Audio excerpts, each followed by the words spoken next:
Personal development is a lifelong process.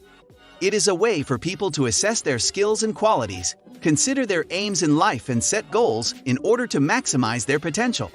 Enjoy listening. Chapter 6. Imagination, the workshop of the mind. The fifth step toward riches. The imagination is literally the workshop wherein are fashioned all plans created by man. The impulse, the desire, is given shape, form, and action through the aid of the imaginative faculty of the mind. It has been said that man can create anything which he can imagine. Of all the ages of civilization, this is the most favorable for the development of the imagination because it is an age of rapid change. On every hand, one may contact stimuli which develop the imagination. Through the aid of his imaginative faculty, man has discovered and harnessed more of nature's forces during the past 50 years than during the entire history of the human race previous to that time. He has conquered the air so completely that the birds are a poor match for him in flying. He has harnessed the ether and made it serve as a means of instantaneous communication with any part of the world. He has analyzed and weighed the sun at a distance of millions of miles and has determined through the aid of imagination the elements of which it consists. He has discovered that his own brain is both a broadcasting and a receiving station for the vibration of thought, and he is beginning now to learn how to make practical use of this discovery. He has increased the speed of locomotion until he may now travel at a speed of more than 300 miles an hour. The time will soon come when a man may breakfast in New York and lunch in San Francisco. Man's only limitation, within reason, lies in his development and use of his imagination. He has not yet reached the apex of development in the use of his imaginative faculty. He has merely discovered that he has an imagination and has commenced to use it in a very elementary way. Two forms of imagination. The imaginative faculty functions in two forms. One is known as synthetic imagination and the other as creative imagination. Synthetic imagination. Through this faculty, one may arrange old concepts, ideas, or plans into new combinations. The faculty creates nothing. It merely works with the material of experience, education, and observation with which it is fed. It is the faculty used most by the inventor, with the exception of those who draw upon the creative imagination when he cannot solve his problem through synthetic imagination. Creative imagination. Through the faculty of creative imagination, the finite mind of man has direct communication with infinite intelligence. It is the faculty through which hunches and inspirations are received. It is by this faculty that all basic or new ideas are handed over to man. It is through this faculty that thought vibrations from the minds of others are received. It is through this faculty that one individual may tune in or communicate with the subconscious mind of other men. The creative imagination works automatically in the manner described in subsequent pages. This faculty functions only when the conscious mind is vibrating at an exceedingly rapid rate, as for example, when the conscious mind is stimulated through the emotion of a strong desire. The creative faculty becomes more alert, more receptive to vibrations from the sources mentioned in proportion to its development through use.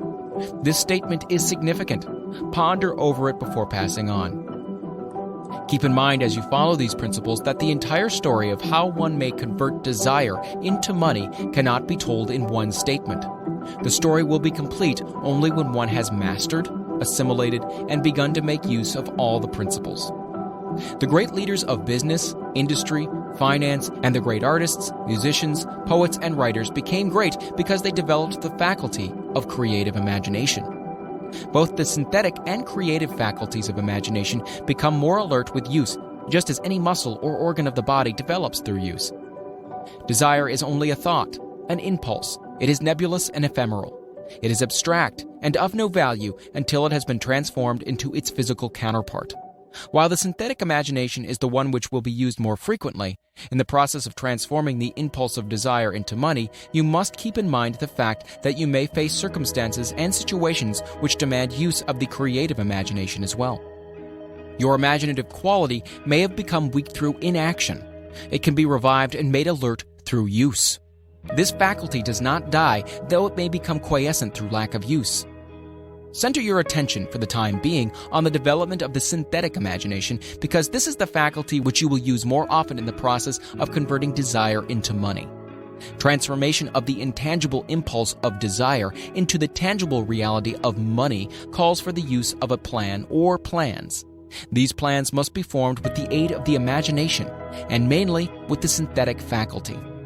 Read the entire book through, then come back to this chapter and begin at once to put your imagination to work on the building of a plan or plans for the transformation of your desire into money. Detailed instructions for the building of plans has been given in almost every chapter. Carry out the instructions best suited to your needs. Reduce your plan to writing if you have not already done so. The moment you complete this, you will have definitely given concrete form to the intangible desire. Read the preceding sentence once more. Read it aloud, very slowly, as you do so. Remember that the moment you reduce the statement of your power and a plan for its realization to writing, you have actually taken the first of a series of steps which will enable you to convert the thought into its physical counterpart. The earth on which you live, you yourself, and every other material thing are the result of evolutionary change, through which microscopic bits of matter have been organized and arranged in an orderly fashion. Moreover, and this statement is of stupendous importance, this earth, every one of the billions of individual cells of your bodies, and every atom of matter began as an intangible form of energy. Desire is thought impulse. Thought impulses are forms of energy. When you begin with the thought impulse, desire, to accumulate money, you are drafting into your service the same stuff that nature used in creating this earth and in every material form in the universe, including the body and brain in which the thought impulses function. As far as science has been able to determine, the entire universe consists of but two elements, matter and energy. Through the combination of energy and matter has been created everything perceptible to man, from the largest star which floats in the heavens down to and including himself.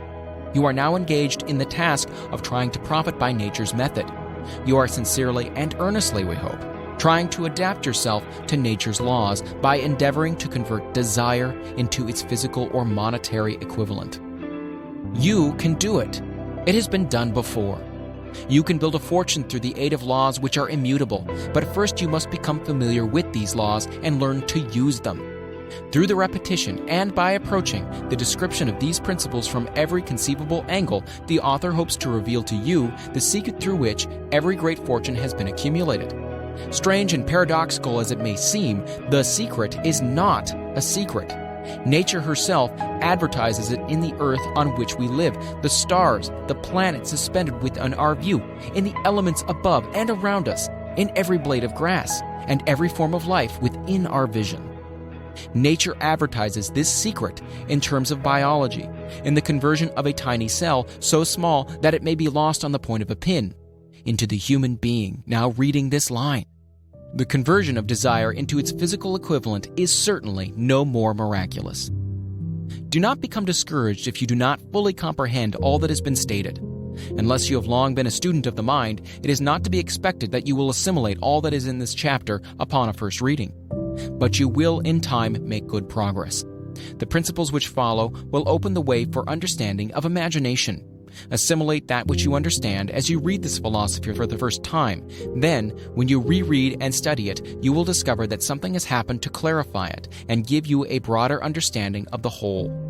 Above all, do not stop, nor hesitate in your study of these principles until you have read the book at least 3 times, for then you'll not want to stop. How to make practical use of imagination. Ideas are the beginning points of all fortunes. Ideas are products of the imagination. Let us examine a few well-known ideas which have yielded huge fortunes, with the hope that these illustrations will convey definite information concerning the method by which imagination may be used in accumulating riches. The enchanted kettle. 50 years ago, an old country doctor drove to town, hitched his horse, quietly slipped into a drugstore by the back door, and began dickering with the young drug clerk. His mission was destined to yield great wealth to many people. It was destined to bring the South the most far-flung benefits since the Civil War. For more than an hour, behind the prescription counter, the old doctor and the clerk talked in low tones. Then the doctor left, He went out to the buggy and brought back a large, old-fashioned kettle, a big wooden paddle used for stirring the contents of the kettle, and deposited them in the back of the store. The clerk inspected the kettle, reached into his inside pocket, took out a roll of bills, and handed it over to the doctor. The roll contained exactly $500, the clerk's entire savings. The doctor handed over a small slip of paper on which was written a secret formula. The words on that small slip of paper were worth a king's ransom, but not to the doctor. Those magic words were needed to start the kettle to boiling, but neither the kettle nor the young clerk knew what fabulous fortunes were destined to flow from that kettle. The old doctor was glad to sell the outfit for $500. The money would pay off his debts and give him freedom of mind. The clerk was taking a big chance by staking his entire life savings on a mere scrap of paper and an old kettle. He never dreamed his investment would start a kettle to overflowing with gold that would surpass the miraculous performance of Aladdin's lamp. What the clerk really purchased was an idea. The old kettle and the wooden paddle and the secret message on a slip of paper were incidental. The strange performance of the kettle began to take place after the new owner mixed with the secret instructions an ingredient of which the doctor knew nothing. Read this story carefully. Give your imagination a test. See if you can discover what it was the young man added to the secret message which caused the kettle to overflow with gold. Remember as you read that this is not a story from Arabian Nights. Here you have a story of facts, stranger than fiction, facts which began in the form of an idea. Let us take a look at the vast fortunes of gold this idea has produced. It has paid and still pays huge fortunes to men and women all over the world who distribute the contents of the kettle to millions of people. The old kettle is now one of the world's largest consumers of sugar, thus providing jobs of a permanent nature to thousands of men and women engaged in growing sugarcane and in refining and marketing sugar. The old kettle consumes annually millions of glass bottles, providing jobs to huge numbers of glass workers. The old kettle gives employment to an army of clerks, stenographers, copywriters, and advertising experts through the nation. It has brought fame and fortune to scores of artists who have created magnificent pictures describing the product. The old kettle has converted a small southern city into the business capital of the South, where it now benefits, directly or indirectly, every business and practically every resident of the city. The influence of this idea now benefits every civilized country in the world, pouring out a continuous stream of gold to all who touch it. Gold from the kettle built and maintains one of the most prominent colleges of the South, where thousands of young people receive the training essential for success. The old kettle has done other marvelous things. All through the World Depression, when factories, banks, and business houses were folding up and quitting by the thousands, the owner of this enchanted kettle went marching on, giving continuous employment to an army of men and women all over the world, and paying out extra portions of gold to those who, long ago, had faith in the idea. If the product of that old brass kettle could talk, it would tell thrilling tales of romance in every language. Romances of love, romances of business, romances of professional men and women who are daily being stimulated by it. The author is sure of at least one such romance, for he was a part of it, and it all began not far from the very spot on which the drug clerk purchased the kettle. It was here that the author met his wife, and it was she who first told him of the enchanted kettle. It was the product of that kettle they were drinking when he asked her to accept him, for better or worse. Now that you know the content of the enchanted kettle is a world-famous drink, it is fitting that the author confesses that the home city of that drink supplied him with a wife. Also, that the drink itself provides him with the stimulation of thought without intoxication, and thereby it gives to serve refreshment of mind, which an author must have to do his best work. Whoever you are, wherever you may live, whatever occupation you may be engaged in, just remember in the future, every time you see the words Coca-Cola, that its vast empire of wealth and influence grew out of a single idea, and that the mysterious ingredient the drug clerk Asa Chandler mixed with the secret formula was imagination. Stop and think of that for a moment. Remember also that the 13 steps to riches described in this book were the media through which the influence of Coca-Cola has been extended to every city, town, village, and crossroads of the world, and that any idea you may create, as good and meritorious as Coca-Cola, has a possibility of duplicating the stupendous record of this worldwide thirst killer. Truly, thoughts are things, and the scope of operation is the world itself. What I would do if I had $1 million. This story proves the truth of the old saying, "Where there's a will, there's a way." It was told to me by that beloved educator and clergyman, the late Frank Gonzalez, who began his preaching career in the Stockyards region of South Chicago. While Dr. Gonzalez was going through college, he observed many defects in our educational system, defects which he believed he could correct if he were the head of a college. His deepest desire was to become the directing head of an educational institution in which young men and women would be taught to learn by doing. He made up his mind to organize a new college in which he could carry out his ideas without being handicapped by orthodox methods of education. He needed $1 million to put the project across. Where was he to lay his hands on so large a sum of money? That was the question that absorbed most of his ambitious young preacher's thought. But he couldn't seem to make any progress. Every night he took that thought to bed with him. He got up with it in the morning. He took it with him everywhere he went. He turned it over and over in his mind until it became a consuming obsession with him. $1 million is a lot of money. He recognized that fact, but he also recognized the truth that the only limitation is that which one sets up in one's own mind. Being a philosopher as well as a preacher, Dr. Gonzalez recognized, as do all who succeed in life, that definiteness of purpose is the starting point from which one must begin. He recognized, too, that definiteness of purpose takes on animation, life, and power when backed by a burning desire to translate that purpose into its material equivalent. He knew all these great truths, yet he did not know where or how to lay his hands on $1 million. The natural procedure would have been to give up and quit. By saying, well, my idea is a good one, but I just can't do anything about it because I could never procure the necessary $1 million. This is exactly what the majority of people would have said, but it is not what Dr. Gonzalez said. What he said and what he did are so important that I now introduce him and let him speak for himself. One Saturday afternoon, I sat in my room thinking of ways and means of raising the money to carry out my plans. For nearly 2 years I had been thinking, but I had done nothing but think. The time had come for action. I made up my mind then and there that I would get the necessary $1 million within a week. How? I wasn't concerned about that. The main thing of importance was the decision to get the money within a specified time. And I want to tell you that the moment I reached a definite decision to get the money within a specified time, a strange feeling of assurance came over me, such as I had never before experienced. Something inside me seemed to say, "Why didn't you reach that decision a long time ago? The money was waiting for you all that time." Things began to happen in a hurry. I called the newspapers and announced that I would preach a sermon that following morning entitled, "What I Would Do If I Had $1 Million." I went to work on the sermon immediately, but I must tell you frankly, the task was not difficult because I had been preparing that sermon for almost 2 years.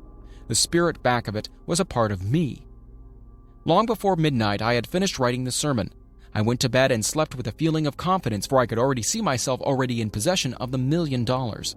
Next morning, I arose early, went into the bathroom, read the sermon, then knelt on my knees and asked that my sermon might come to the attention of someone who could supply the needed money. While I was praying, I again had that feeling of assurance that the money would be forthcoming. In my excitement, I walked out without my sermon and did not discover the oversight until I was in my pulpit and about ready to begin delivering it. It was too late to go back for my notes, and what a blessing that I couldn't go back. Instead, my own subconscious mind yielded the material I needed. When I arose to begin my sermon, I closed my eyes and spoke with all my heart and soul of my dreams. I had not only talked to my audience, but I fancy I also talked to God. I told what I would do with $1 million if that amount were placed in my hands. I described the plan I had in mind for organizing a great educational institution where young people could learn to do practical things and at the same time develop their minds. When I had finished and sat down, a man slowly arose from his seat, about 3 rows from the rear, and made his way towards the pulpit. I wondered what he was going to do. He came into the pulpit, extended his hand, and said, "Reverend, I liked your sermon. I believe you can do everything you said you would if you had $1 million. To prove that I believe in you and your sermon, if you will come to my office tomorrow morning, I will give you the $1 million. My name is Philip D. Armour." Young Gonzalez went to Mr. Armour's office, and the $1 million was presented to him. With the money, he founded the Armour Institute of Technology. That is more money than the majority of preachers ever see in an entire lifetime, yet the thought impulse back of the money was created in the young preacher's mind in a fraction of a minute. The necessary $1 million came as a result of an idea. Back of the idea was a desire which young Gonzalez had been nursing in his mind almost 2 years. Observe this important fact. He got the money within the 36 hours after he reached a definite decision in his mind to get it, and decided upon a definite plan for getting it. There was nothing new or unique about Gonzalez's vague thinking about $1 million and weakly hoping for it. Others before him, and many since his time, have had similar thoughts. But there was something very unique and different about the decision he reached on that memorable Saturday when he put vagueness into the background and definitely said, "I will get that money within a week." God seems to throw himself on the side of the man who knows exactly what he wants, if he is determined to get just that. Moreover, the principle through which Mr. Gonzalez got his $1 million is still alive. It is available to you. This universal law is as workable today as it was when the young preacher made use of it so successfully. This book describes, step by step, the 13 elements of this great law and suggests how they can be put to use. Observe that Asa Chandler and Dr. Frank Gonzalez had one characteristic in common. Both knew the astounding truth that ideas can be transmuted into cash through the power of definite purpose, plus definite plans. If you are one of those who believe that hard work and honesty alone will bring riches, perish the thought. It is not true.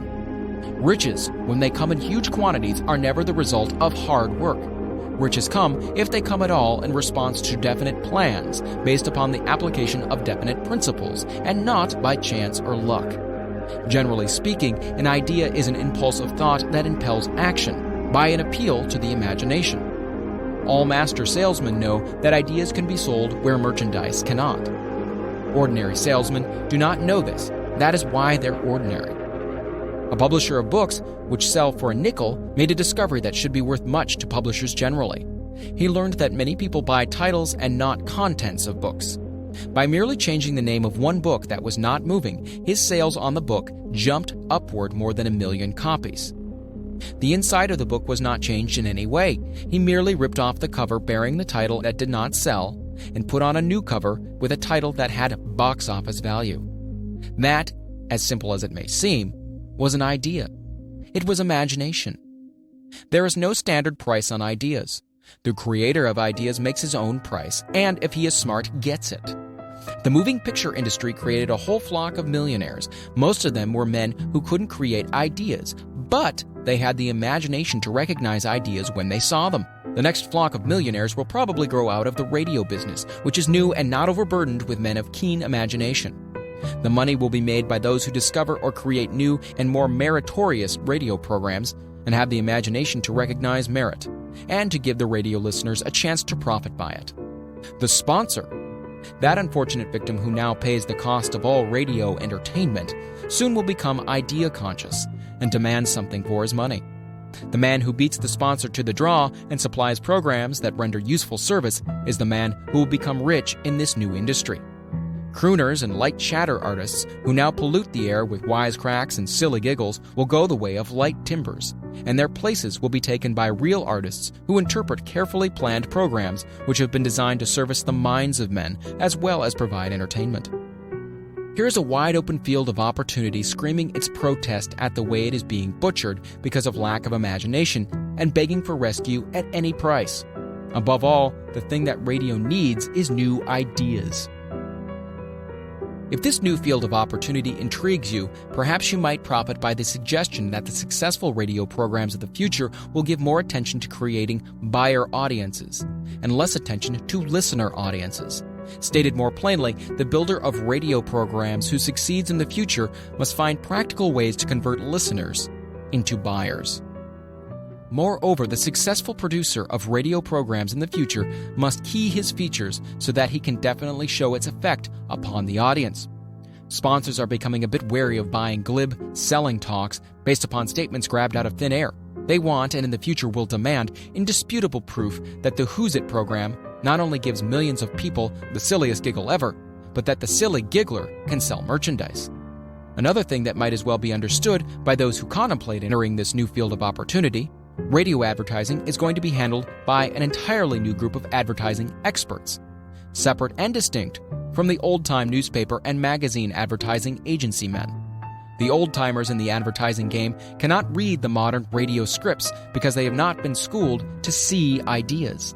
The new radio technique demands men who can interpret ideas from a written manuscript in terms of sound. It cost the author a year of hard labor and many thousands of dollars to learn this.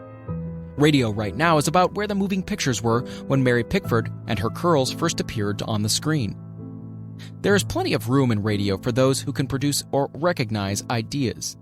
If the foregoing comment on the opportunity of radio has not started your idea factory to work, you had better forget it. Your opportunity is in some other field. If the comment intrigued you in the slightest degree, then go further into it, and you may find the one idea you need to round out your career. Never let it discourage you if you have no experience in radio. Andrew Carnegie knew very little about making steel. I have Carnegie's own word for this. But he made practical use of two of the principles described in this book and made the steel business yield him a fortune. The story of practically every great fortune starts with the day when a creator of ideas and a seller of ideas got together and worked in harmony. Carnegie surrounded himself with men who could do all that he could not do. Men who created ideas and men who put ideas into operation and made himself and the others fabulously rich. Millions of people go through life hoping for favorable breaks. Perhaps a favorable break can get one opportunity, but the safest plan is not to depend upon luck. It was a favorable break that gave me the biggest opportunity of my life, but 25 years of determined effort had to be devoted to that opportunity before it became an asset.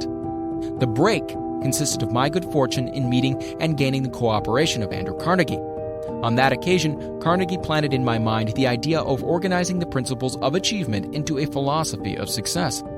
Thousands of people have profited by the discoveries made in the 25 years of research, and several fortunes have been accumulated through the application of this philosophy.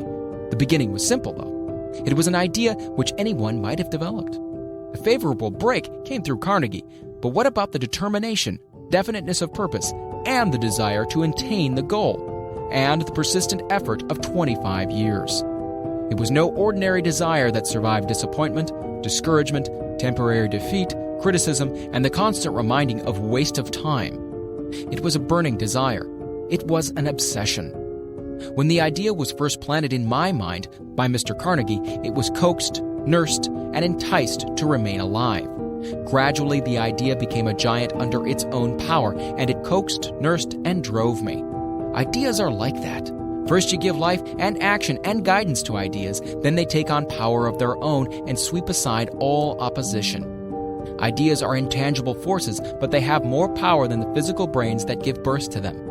They have the power to live on after the brain that created them are returned to dust. For example, take the power of Christianity. That began with a simple idea born in the brain of Christ. Its chief tenet was, do unto others as you would have others do unto you. Christ has gone back to the source from whence he came, but his idea goes marching on. Someday it may grow up and come into its own. Then it will have fulfilled Christ's deepest desire. The idea has been developing only 2,000 years. Give it time. Success requires no explanations. Failure permits no alibis.